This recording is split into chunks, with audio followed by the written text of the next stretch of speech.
So, Worldbox, how to draw your ideal map. I kind of screwed up here, but first things you want to do is go on the painting setting and choose the smallest brush possible, or one of the smallest, and then start drawing the outline. So for example here I'm drawing Europe because I am most familiar with Europe, doing some islands, just going pretty rough on the first go. There we have Denmark, and that's basically it. Now I screwed up Italy quite a bit, so I wanted to redraw it, and I kind of screwed up, and even more. I think Italy is like my main weakness. That's why I went over here to Sardinia and Corsica. Really not happy with my Italy, but well. Next thing you have to do is grab a big brush. Don't go too close to the sides, and just fill in most stuff just with dirt basically. Here in Africa I screwed up a little bit, then I wanted to go a little more in depth. There are a little bit of better paint brushes than I used here. For example, this triangular one here. Next thing I like to do is do the ocean with different layers. So again, don't go too close. Drew the layers next to the ocean. So this is a bit darker, a bit more dark, and then we have the very close shore river-ish, which isn't too deep water, which I like to do. It's not too bad if you don't go perfectly next to everything, because we'll later on use a wonderful tool. So here I'm just smacking in everything. Obviously this is a bit sped up, just because otherwise it's probably too boring to watch. Here, yeah, it looks quite good if I do it like that. Obviously I forgot the Nordic Sea here.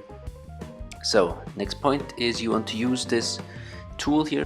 Now in German it's called Wirbel. It's like this blue thingy, yeah, which you can use, and it's pretty neat to screw up the landscape a little bit, make it look a little more natural. I really enjoy this. This is a very important tool. You should use it. So I use this a little bit too hard here. What you usually can do is just go a bit on the outskirts of the map. Now here I had to redraw Africa a bit because I chose a too big brush.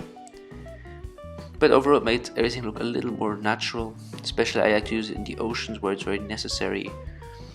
England as well. Here I used a bit of a smaller brush, so it looks better. Greece obviously. So that's a good way to make stuff look natural. Here I obviously forgot Sicily, so I'm gonna add that as well. And France was screwed up a little bit too much there for my liking.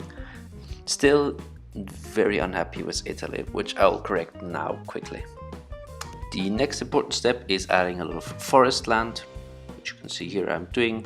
Use quite a big brush, then again mix it up a little bit with the with that feature. Then next I went desert, went a little bit too ham again to correct it a little bit near the outskirts of the map. It doesn't make sense to often take the desert part a little bit, mix it up again.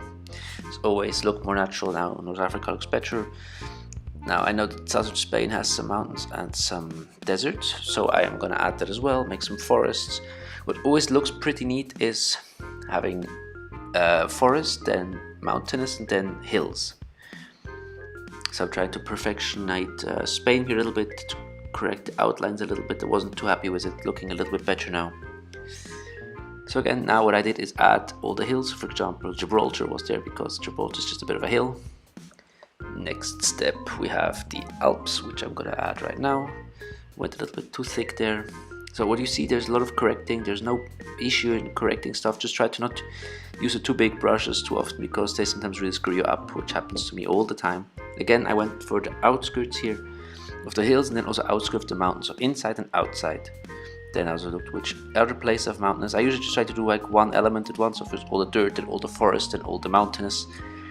Here, for example, the Carpathians and also other mountainous regions. Added to Wales with a little bit of mountains in Wales. Now, there's a neat feature. If you add dirt, a lot of the outlines will be sand. So if you look at England, for example, there already is some sand there. Had a bit too much forest for my liking, so I screwed it up a little bit. Killed the Carpathians a bit too hard, so re-added them.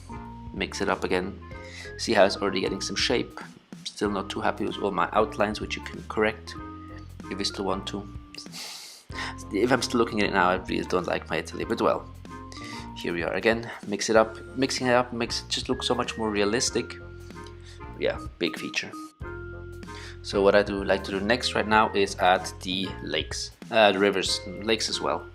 So for that you use the slightest possible tool to make rivers, water, and you take the smallest brush possible to make it look as realistic as possible.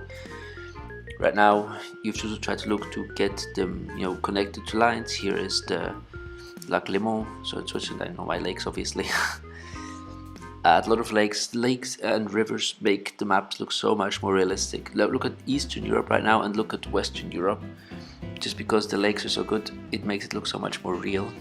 And realism is important, obviously. Obviously corrected so that it's all connected.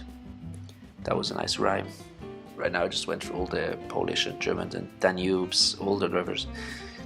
Sometimes doing little branches as well. Now here what you see happens if you mix up the brushes too much, you can screw yourself over a little bit. Here again, too thick rivers. Add some little edges, go a bit more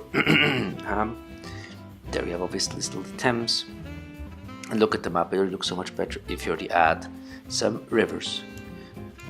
Yeah, I was already getting pretty happy here. Still Italy is screwed up, but all the legs make it look a lot better, a bit more realistic. Now, yeah, just to also have it a bit more realistic, you should have a lot of place, not for all the Balkans. Now here you still have the Nile, which I forgot to add because the map is too small.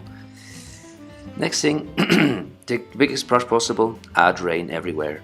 That really greens up the map, going close for certain places, for example, near the mountains, and they'll look more better. Now, next thing, you have to add the ores, so you have to choose like a middle brush, and obviously mountains get a lot of ores, a lot of stone, a lot of iron. Then what you also can do is just sprinkle a bit of iron and gold and stones around the map, so also all civs, which you'll then add, all humans and orcs and whatever. Have big resources to build off of. Gold obviously in the mountains, obviously a little bit near the rivers. Obviously it makes sense because sometimes you can get some gold near rivers.